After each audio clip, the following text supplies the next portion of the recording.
Imam Kustolani niku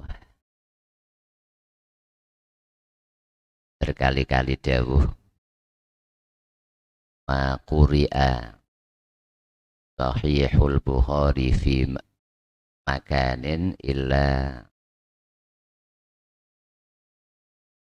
waqad furrija karbuh.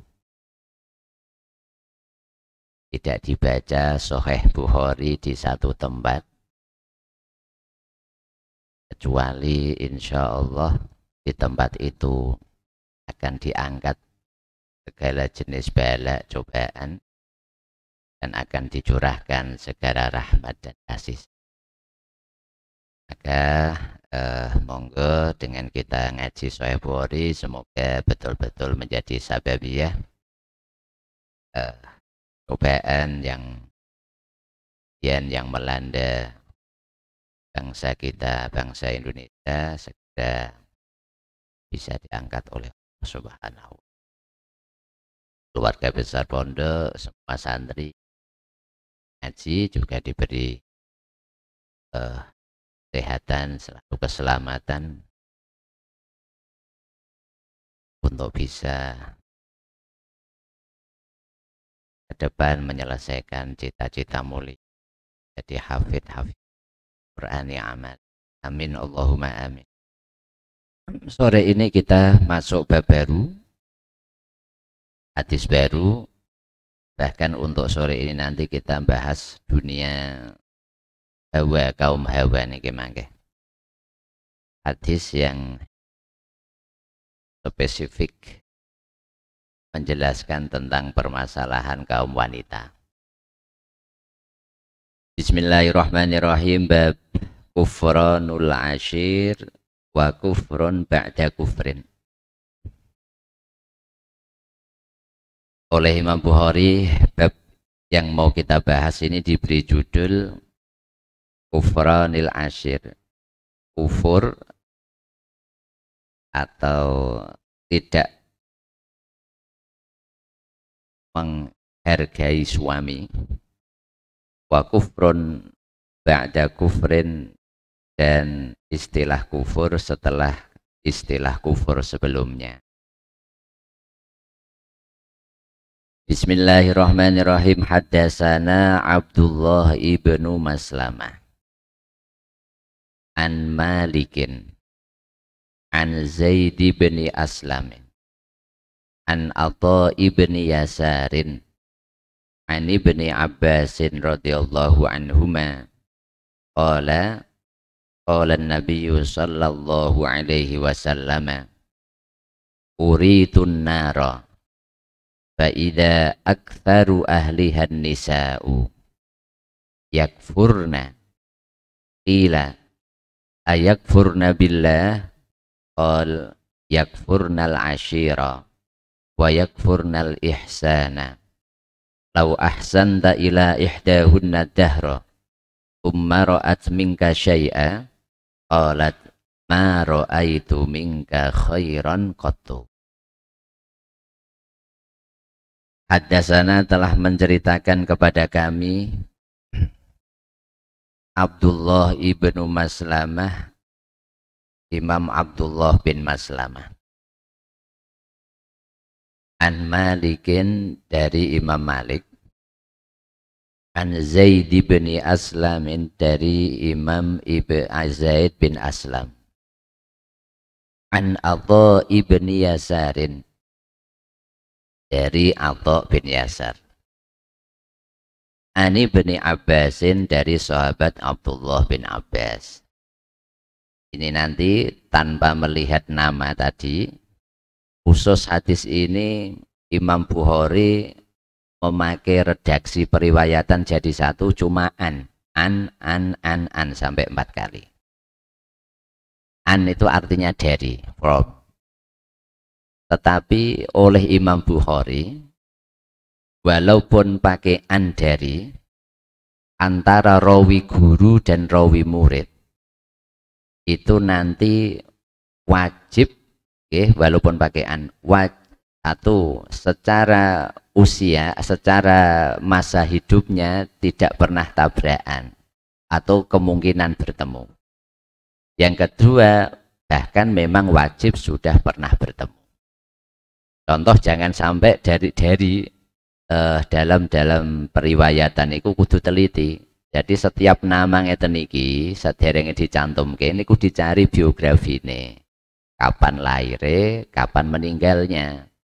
Jangan-jangan nanti asal menyebut nama jebulit guru iku etok-etoke tetapi ternyata antara murid sama guru itu guru sudah meninggal pada saat murid tadi belum dilahirkan, kan orang lucu. Jadi tidak mungkin.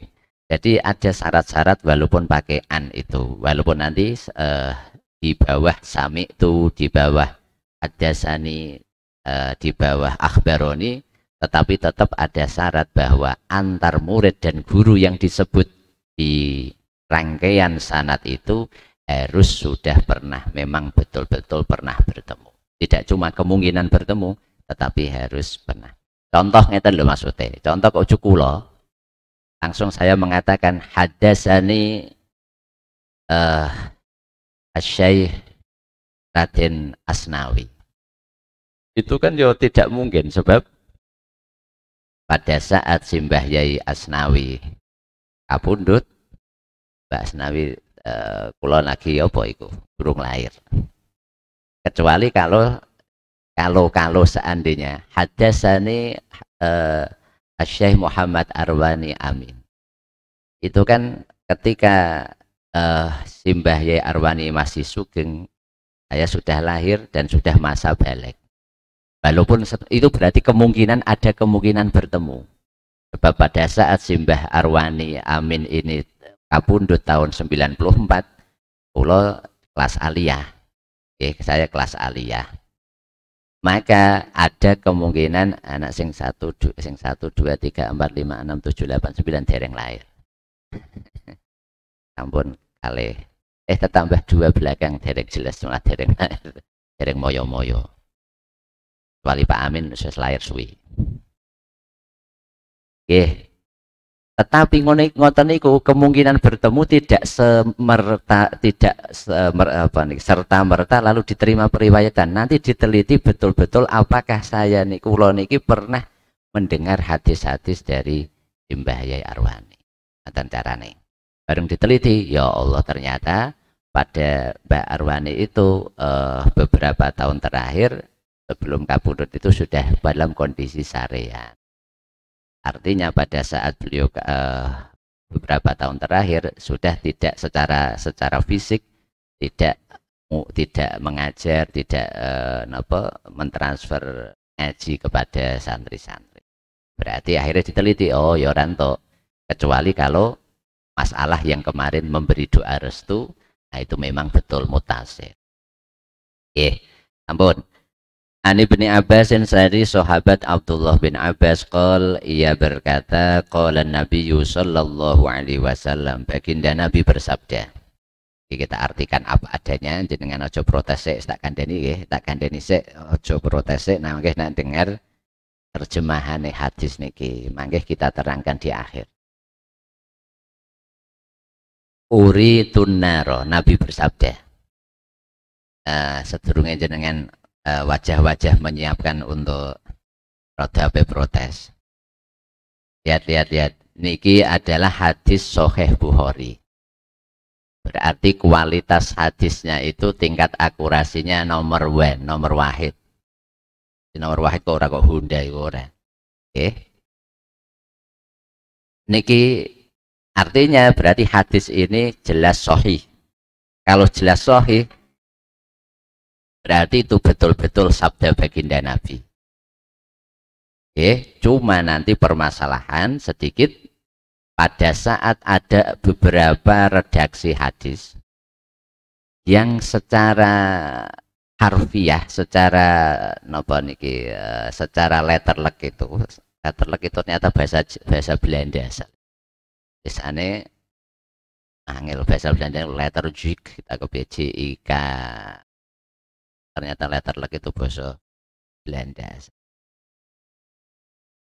Kadang-kadang secara redaksional itu kadang-kadang sabda Nabi kelihatannya ada yang dalam tanda kutip kelihatannya koyo-koyo, seakan-akan ada yang kontradiktif. Contoh yang sangat terkenal kemarin pas awal-awal pandemi. Di satu sisi Nabi dawuh napa la adwa wala sofaro, tidak ada penyakit menular. Tetapi di hadis lain, riwayat lain, Nabi lalu mengatakan firro minal majdumi firoroka minal asadi. Larilah kalian dari orang yang baru terserang penyakit judam niku kusta, yang artinya di situ menular lah, penyakit menular. Larilah dari orang yang baru berpenyakit menular, firoroka minal asad, seakan-akan atau seperti lari kamu dari singa, dari harimau saat mengejarmu. Itu kan jelas, padahal yang satu tidak ada itu penyakit menular. Tidak berarti seakan-akan itu kontradiktif. Nah, ketika kita memahami hadis ngoten niku, apalagi ketika kita tahu bahwa pertama mesti ngeten, nanti akan dilihat contoh dua hadis itu mana yang sahih, mana yang tidak. Kalau yang satu sahih, satu dhaif, akan dimenangkan yang sahih satu. Seandainya sama-sama sahih, nah niku nanti modelnya perlu pemahaman.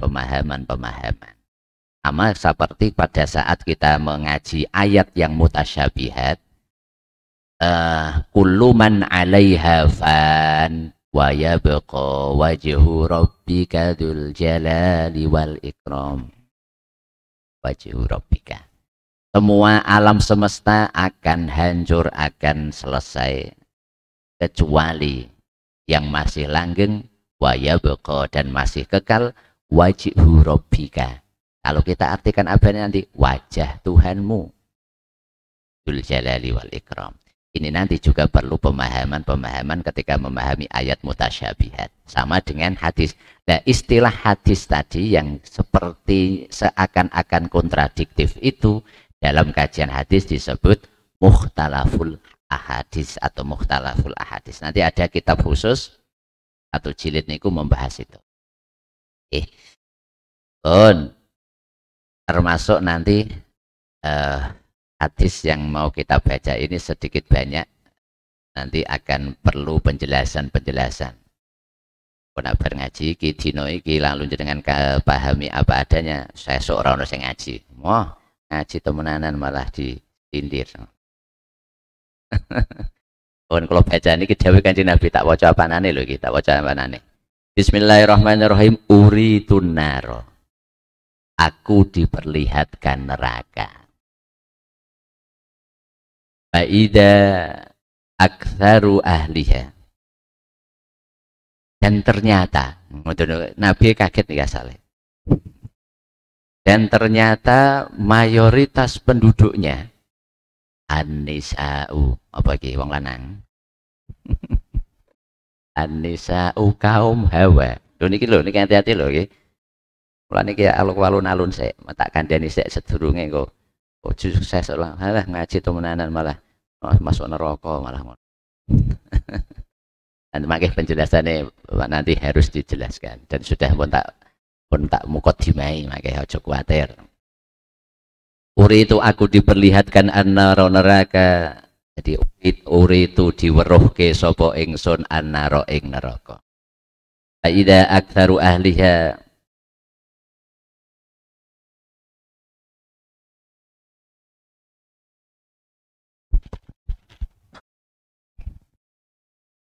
ternyata atau maka ternyata mayoritas penduduknya an-nisa, kaum wanita, yakfurna, yang kufur. Dan kufur ila diucapkan, artinya ditanyakan, ayakfurna billah, apakah mereka kufur kepada Allah. Kufur yang artinya keluar dari agama ini loh, yang al-khuruj minal millah, atau sama dengan, hampir sama dengan murtad itu. Apakah mereka kufur kepada Allah?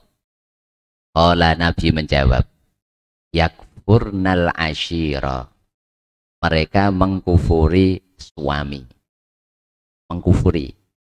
Wa yakfurnal ihsana, Maka yang dimaksud mengkufuri gimana, maka kita jelaskan. Wa yakfurnal ihsana, dan mengkufuri, niki biar bahasa apa adanya dulu, dan mengkufuri kebaikan. Lau ahsanta ila ihdahunna dahra, seandainya kamu berbuat baik ila ihdahunna, kepada salah satu di antara mereka, ad-dahra 1 tahun. Thumma ra'at, kemudian dia melihat, mingka, darimu, syai'an, sesuatu yang mereka tidak cocok. Qalat, mereka akan mengatakan, ma ra'aitu minka khairon qattu, aku tidak pernah melihat kebaikan darimu sama sekali. Titik. Kalau mau jadi salon-alon apian. Maka ini hubungannya bodai, uangku, uangmu, uangku. Rumusnya kaum hawa ini loh. Rumusnya kaum hawa. Nah, ini bakalan ini kalau saya ngerti rumusnya satu. Meh sing durung maksudnya. Uangku, uangmu, uangku. Ngono iku carane iku dadaki orang niku. Bismillahirrahmanirrahim. Hadis nomor niki nomor 29 nggih. Kajian sore hari ini hadis yang akhirnya banyak disitir oleh orang-orang yang dalam tanda kutip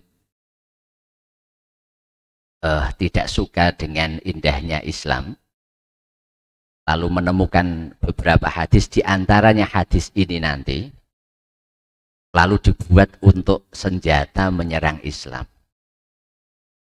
Lalu mereka mengatakan, oh Islam berarti anti gender, Islam itu berarti banci-ladan, Islam itu berarti tidak adil memperlakukan umatnya yang kaum Adam dan kaum Hawa. Itu salah satu nanti yang dibuat dalil hujah hadis niki. Padahal niki hadis jelas statusnya adalah sahih di Sahih Bukhari dan nanti juga di Sahih Muslim juga wonten. Sebelum kita menjelaskan hadis tersebut, maksudnya apa tadi kok sampai faida aktsaru ahliha an-nisa'u. Hadis ini tadi guru-guru yang disebut oleh Imam Bukhari sampai sahabat Abdullah bin Abbas ini guru-guru yang sangat amat terkenal semuanya. Guru Imam Bukhari Abdullah bin Maslamah niki generasi tabi'in dan oleh ulama jarh wa ta'dil, ulama yang memang punya kapasitas untuk memberi status rawi, apakah rawi itu terpercaya, apakah rawi itu orangnya lemah, apakah rawi itu hafalannya kurang bagus atau bagus, itu namanya ulama jarh wa ta'dil. Oleh ulama jarh wa ta'dil, status Abdullah bin Maslamah ini adalah siqah. Siqah itu terpercaya. Lalu Abdullah bin Maslamah dari Imam Malik, satu nama yang diantara beberapa nama yang paling sering kita dengar, yang kisahnya dari berbagai aspek paling sering kita mendengar, yaitu Imam Malik bin Anas, pemilik madhab Maliki itu. Malik bin Anas itu kebiasaan niki ceritane di pencar-pencar mawon. Mempunyai satu tradisi Imam Malik itu, karena beliau memang lahir, meninggal dan berkarir ngaji full teng Madinah, teng Masjid Nabawi. Sampai julukan beliau memang Imamu Daril Hijrah, pemimpin daerah tempat hijrah Nabi, yaitu Madinah Al-Munawwarah. Ngajine di Masjid Nabawi zaman niko berarti nggih teng Raudhah sakniki samping makam Kanjeng Nabi. Maka pada saat beliau ngaji hadis itu, satu, persiapan ngaji hadis beliau itu pasti mandi. Kan kalau kan sedaya alhamdulillah pun ngaji ketoke kan ajan wis bersih diri semua. Yang kedua memakai baju yang bersih pasti, bahkan bahasanya apa, bersih dan wangi. Niku Imam Malik. Jadi memang sedia minyak wangi. Boten napa-napa kita sedia minyak wangi di rumah, niku boten napa-napa. Apalagi pada saat yang mempunyai baru mendapat anugerah Allah berupa bau yang luar biasa di antara bawah tangannya. Itu harus ya niate kok kalau mboten kepangin pamer, biarlah aku tampil apa adanya. Kok jenengan tampil apa adanya li bau ngono ya cara payu-payu mangke. Nggih. Tapi tampil ada apa adanya ku maksudnya kok ora dineko-neko, tapi nama masalah bau ya diwai minyak ben mboten. Niate apa sing apik niate? Biar nanti yang berpapasan dengan saya akhirnya tidak berpaling. Ngoten lho maksudnya. Jenengan niku nak menghembuskan bau-bau yang kurang sedap itu kan akhirnya digremengi menjadi bahan gremengan. Pun intinya niru Kanjeng Nabi lah. Kanjeng Nabi bepergian itu perkis, necis, lalu style, lalu napa niki lifestyle.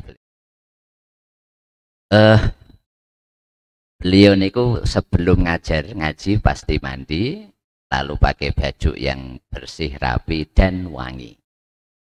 Ketika di majelis Masjid Nabawi, beliau selalu menekankan para santri yang ngaji. Kok ada yang usul, ada yang membaca wiridan atau apapun, tidak boleh dengan suara yang keras. Mengapa? Diseneni, dimarahi. Tidakkah kalian tahu bahwa sahibu hadat dorih yang dimakamkan di samping kita itu adalah baginda Rasulullah Shallallahu Alaihi Wasallam. Akhirnya beliau ngajarnya dengan suara yang cukup, tidak ada orang kok nanti usul dengan suara yang lantang langsung dimarahi, karena ingat di samping pusara baginda Rasul Shallallahu Alaihi Wasallam. Niku Imam Malik. Lalu Imam Malik hidup sekitar hampir 90 tahun, akhirnya menangi masa-masa Bani Abbas, Bani Umayyah, Bani Abbasiyah. Satu saat itu Raja Harun ar-Rasyid mendengar bahwa Imam Malik mempunyai kitab hadis sudah di launching, yaitu kitab Al-Muwatta. Beliau melaunching kitab Al-Muwatta itu setelah mendapat dari guru yang berjumlah 900 guru nih. Lalu 300 dari 900 itu adalah kelompok ulama tabi'in. Dan beliau tidak berfatwa kecuali setelah 70 gurunya itu memberi kata persaksian bahwa Imam Malik layak berfatwa.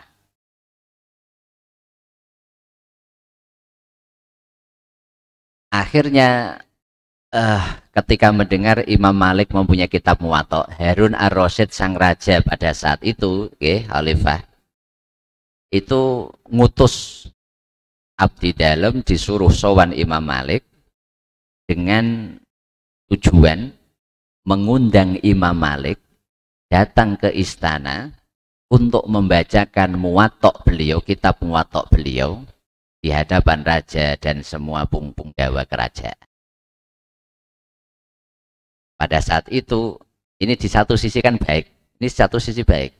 Artinya ada pemerintah, pemilik kekuasaan pemerintahan, undang ulama untuk ngaji di sana. Tetapi untuk Imam Malik, ini konteksnya Imam Malik, kita makanya ampun jangan menyalahkan salah satu pihak, karena ini nanti perbedaan ijtihad para ulama antara yang bersinergi dengan pemerintah, dalam arti nanti ketika masuk di dalam pemerintahan beliau bisa sedikit atau bisa memasukkan, menyisipkan konsep-konsep keagamaan dalam kebijakan-kebijakan yang dikeluarkan pemerintah. Tapi ada ulama yang memilih di luar panggung, Ada ulama yang memilih memang tidak masuk ke sistem agar nanti ketika amar ma'ruf nahi mungkar, kalau bahasa yang ulama kedua, nanti tidak ada sekat, tidak ada rasa ewuh, tidak ada rasa nopo niku sebab kita posisinya di luar. Ini kados biasa, kados partai politik niku ada yang ikut di dalam pemerintahan, ada yang memposisikan diri sebagai oposisi. Itu sesuatu yang wajar. Tapi untuk Imam Malik itu lebih memilih yang kelompok kedua, ngoten maksudnya. Karena kita mau bahas Imam Malik. Pada saat Harun ar-Rasyid mengirim utusan lalu matur ke Imam Malik, diundang ke istana untuk membacakan kitab Muwatta. Itu jawaban Imam Malik niku pendek tetapi dalam. Jawaban Imam Malik ngeten kepada utusan Harun ar-Rasyid, al-ilmu yu'ta walayati. Ngoten tak? Kang, Pak, ilmu itu seharusnya didatangi, bukan mendatangi. Ilmu itu seharusnya yang didatangi, bukan yang mendatangi. Al-ilmu yu'ta walayati. Niku dawuh Imam Malik yang akhirnya di satu sisi niku Imam Malik untuk menjaga wibawa ilmu agama.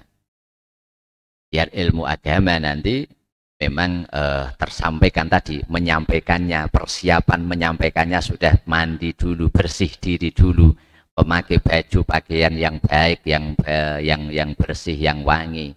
Lalu ketika menyampaikan dengan penuh kewibawaan tadi, dan ilmu itu didatangi, bukan mendatangi. Lalu dari Imam, tambah gede malah. Dari Imam Malik ini kita juga akan tahu betapa ada ajaran bagi kita, semua kita, kula jenengan sedaya, dan nanti bagi santri-santri generasi setelah kita, bahwa umat Islam itu dikulinakno, dibiasakan untuk mempunyai sifat gentleman and gentlewoman. Dan ono istilah gentlewoman tau ora ya? Intinya gentleman cara wong lanang. Artinya gentleman ngoten lho.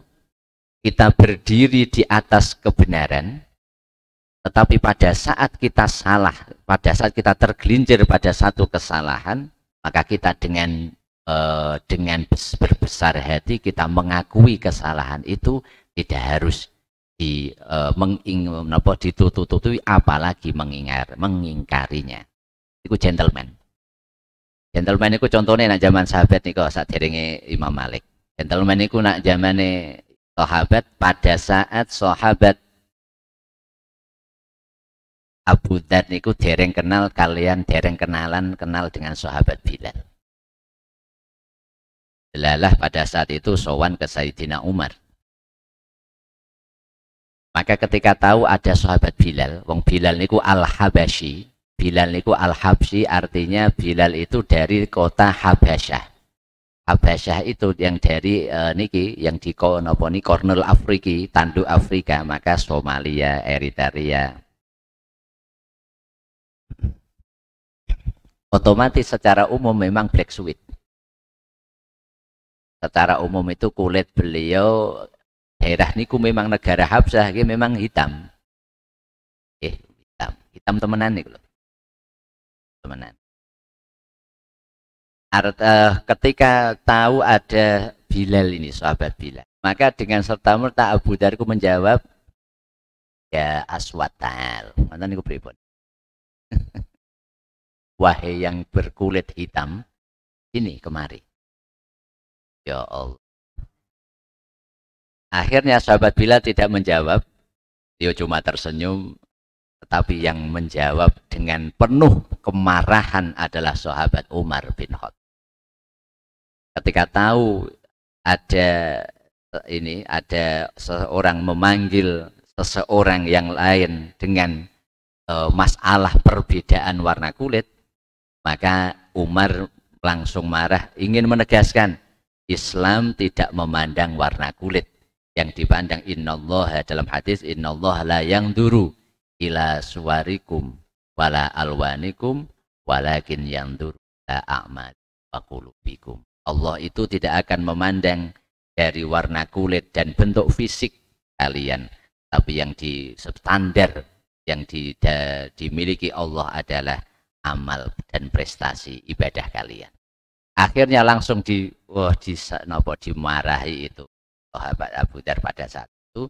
Dan setelah tahu, beritahu, kamu tidak tahukah kamu ini adalah Bilal bin Rabah, ini adalah muadzin pertama baginda Rasul, ini adalah orang yang mempertahankan akidah al-ahad, ahad, ahad ketika disiksa oleh majikannya Umayyah di atas, ya di bawah terik matahari, di atas padang pasir, dan dadanya ditindih dengan batu besar, lalu ditanting keimanannya, kembali kepada agama nenek moyang, atau kamu masih mengikuti Muhammad. Maka pada saat itu jawaban sahabat Bilal cuma ahad, ahad, ahad. Artinya aku iman kepada Allah yang Maha Esa, yang Maha Tunggal. Lalu diceritakan fadilah keutamaan Bilal di hadapan Abu Dzar tadi oleh Umar bin Khattab. Ketika tahu, nah ini loh hubungannya gentleman. Ketika tahu bahwa yang dilakukan tadi salah, maka sahabat Abu Dzar dengan gentleman mengakui kesalahannya. Ketika tahu bahwa kebenaran itu tidak berpihak padanya, maka dia akhirnya mengakui kesalahannya dan ingin kembali kepada kebenaran. Terakhir niku sakderenge sahabat Abu Dzar minta maaf itu, sahabat Umar itu melafalkan satu kalimat yang akhirnya menjadi dasar para pengusung HAM, hak asasi manusia niku. Dawuh Sayyidina Umar ngeten, matasta'batumun rijal, matasta'batumun nasa faqad waladathum ummahatuhum ahrara. Sejak kapan kalian memperbudak seseorang yang dilahirkan oleh ibu-ibu mereka dalam kondisi merdeka? Maka setelah itu sahabat Abu Dzar secara gentleman mengakui kesalahan, lalu meletakkan kepala dan wajah beliau ke tanah di dekat kaki sahabat Bilal bin Rabah, lalu sambil mengatakan, saya minta maaf, dan silahkan berbuat apapun kepadaku asalkan satu, dengan mau memaafkan iku. Akhirnya pada saat itu intinya sahabat Bilal tentu tidak akan membalas itu. Akhirnya kembali diangkat itu Abu Dzar, dan berpelukanlah dua sahabat itu, dan akhirnya menjadi sahabat yang betul-betul punya chemistry dan soul. Ini sahabat Abu Dzar. Dan Imam Malik ini juga mencontohkan. Imam Malik kan tadi ahli fatwa, ulama penggedene negara Madinah.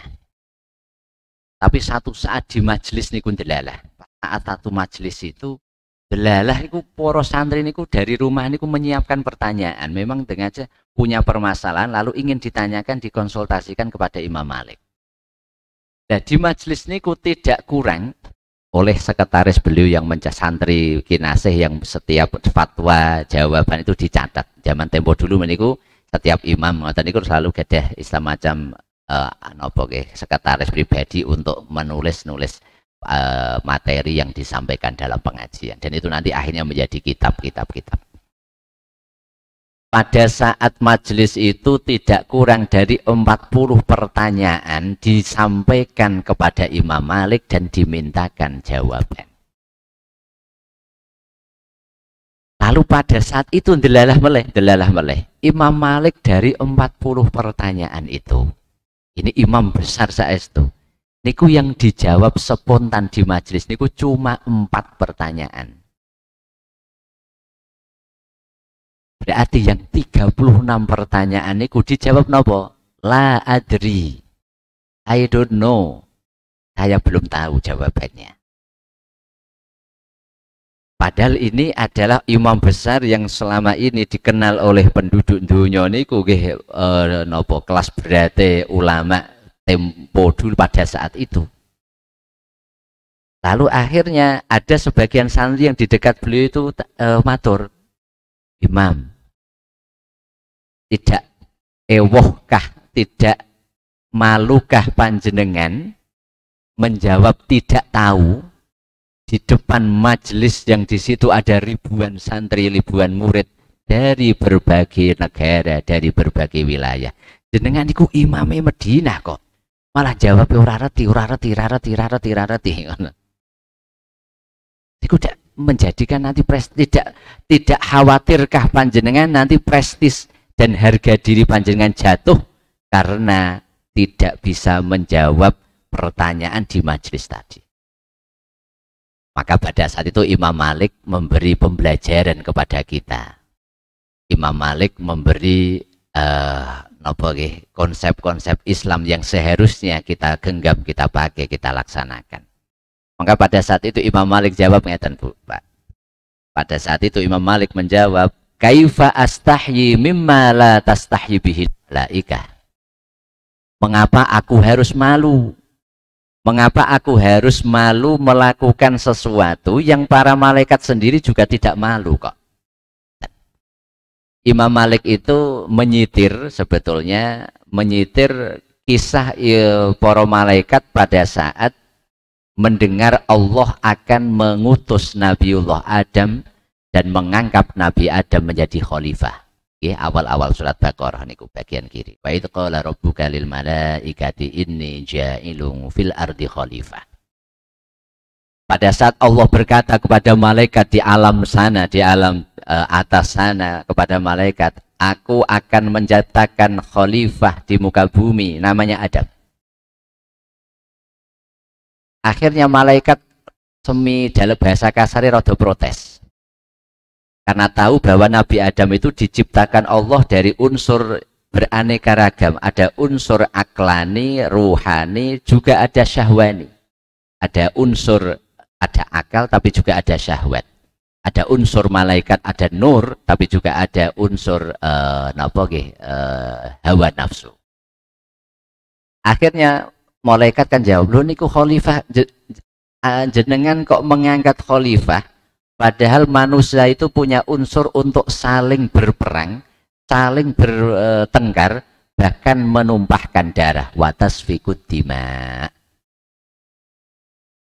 Protes ngoten, Allah dawuh jawab, intinya aku luweh reti, saya yang tahu apa yang aku kerjakan dan banyak yang kalian tidak tahu apa yang aku kerjakan. Singkat cerita, akhirnya nak kowe protes nak nang tafsire. Kok protes iki ya harus dites sik. Wes nak kowe ora percaya malaikat, ayo ujian. Ujian ini ku ana ujian lesan, ana ujian praktek. Ujian lesan, jadi ujian lesan ikhtibar syafawi, imtihan syafawi ku sono mulai pertama dulu. Oke, ujian lesan. Lalu yang kedua nanti ujian praktek. Nah, prakteknya nanti di daerah Babil, nanti Bidaharu Tawamarut, nanti otaknya di sana. Ujian lesan pun Nabi Adam di kelompok pertama, malaikat dengan sak kelompok kabeh serombongan pirang kloter niku di kelompok kedua. Intinya ada ujian lesan. Ayo question number 1. Ini pertanyaan nomor 1. Mahada ya malaikah. Ya apa malaikat? Nah, contohnya panitia nih, panitia ujian nih. Jawab, malaikat malah kaget, nulah kabeh dereng kancane. Apa iku? Mawane apik apa iku? Akhirnya ini malaikat akhirnya bilang, wah, I am sorry Robby, I don't know, Kak, we don't know. Kami tidak tahu kan Allah. Kita tidak tahu. Akhirnya dilempar. Ini pertanyaan untuk malaikat nomor 1. Dilempar ke Nabi Adam. Ayo Adam, mahada. Oh, niku ge very easy dong Allah. Oh, niku ya mudah sekali dong Gusti. Niku HP Gusti. Oh ya berarti 1-0. No, 1 mulai di papan skor niku wis ana 0-1. Lalu ngoten, pertanyaannya kanggo malaikat sik yang seharusnya untuk malaikat ditanya semuanya tidak tahu. Lalu ketika dilempar ke Nabi Adam semuanya tahu. Jadilah intinya skore 0-50 pon.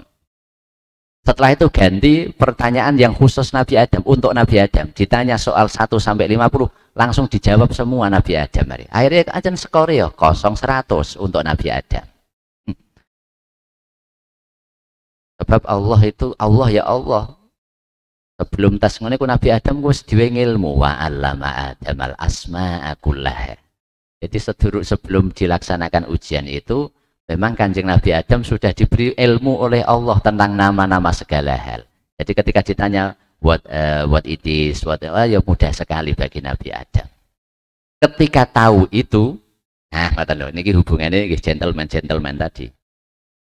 Ketika tahu ternyata Adam walaupun yang dalam hal ini merepresentasikan manusia, walaupun unsur penciptaannya itu ada dari unsur akal dan asal syahwat, itu ternyata bisa mengalahkan, artinya mempunyai pengetahuan ilmu yang jauh lebih komprehensif lengkap dari malaikat, maka pada saat itu malaikat langsung mengakui,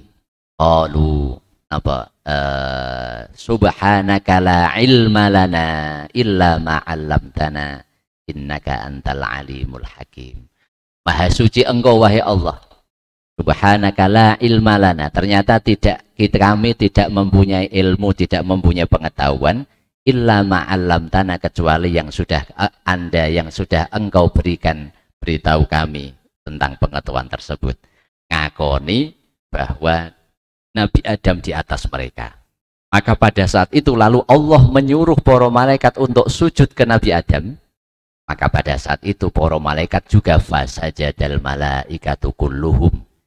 Fasajadu. Akhirnya mereka pun sujud, malaikat tunduk. Sujud dalam arti bukan mengkultuskan, mendewakan, menuhankan Nabi Adam, bukan. Tapi ini sujud ke Nabi Adam karena melaksanakan perintah Allah Subhanahu wa ta'ala. Nah, untuk saat ini kita kepada sesama manusia tidak boleh sujud, tetapi kalau menunduk boleh, itu cara penghormatan. Akhirnya malaikat sujud. Nah, ketika itu baru muncul sosok yang namanya iblis itu yang ingkar. Intinya terjadi apa yang terjadi. Intinya yang ingin kita ambil adalah Imam Malik tadi itu mensinyalir itu loh. Ketika di muridnya tadi, loh jenengan iki imam besar, lalu kok di majelis dari 40 pertanyaan cuma 4 yang jenengan jawab langsung. Apakah jenengan tidak khawatir nanti prestis dan harga diri panjenengan, nama besar jenengan akan turun? Akhirnya jawaban Imam Malik niku kan ngeten, kaifala astahyi mimma la tastahyi bil malaika. Bagaimana aku harus malu? Malaikat saja tidak malu untuk mengakui ketidaktahuan mereka, yaitu yang dimaksud tadi ayat subhanaka la ilma lana, niku yang di garis bawah, la ilma lana illa ma 'allamtana. Iku akhirnya Imam Malik ingin memberi pembelajaran kepada kita, kepada umat, bahwa ketika kita berjalan di atas kebenaran itu harus, tapi pada saat ada contoh pertanyaan dan kita memang tidak tahu, belum tahu, maka tidak boleh kita jawab, apalagi seputar hukum asal-asalan, tetap kita bilang belum tahu. Dan itu sekali lagi tidak akan menjatuhkan atau tidak akan menurunkan harga diri dan nama baik kita. Justru bagi orang yang tahu, perkataan itu akan menunjukkan betapa kita itu selalu berusaha bahwa apa yang kita katakan adalah berdasar, berlandaskan pada koridor-koridor dan norma-norma agama. Itu pengantar menuju maksud daripada hadis yang akan kita bahas dan belum terbahas di sore hari ini, karena memang kita terbatas oleh waktu yang berjalan cukup cepat ini.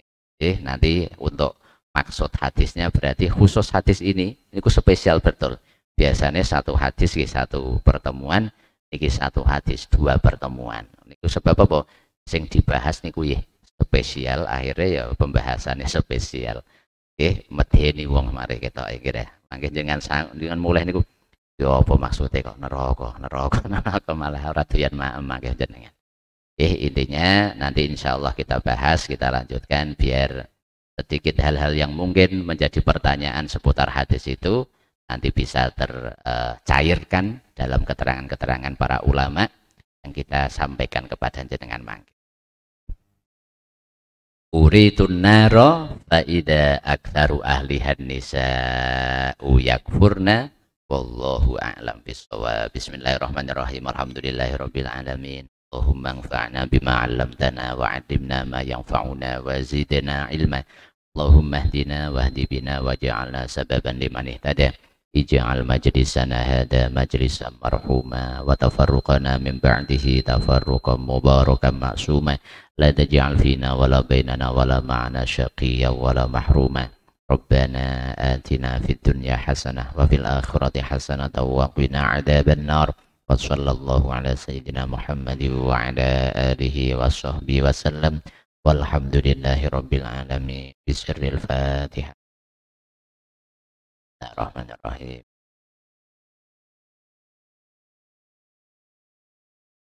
Assalamualaikum warahmatullahi wabarakatuh.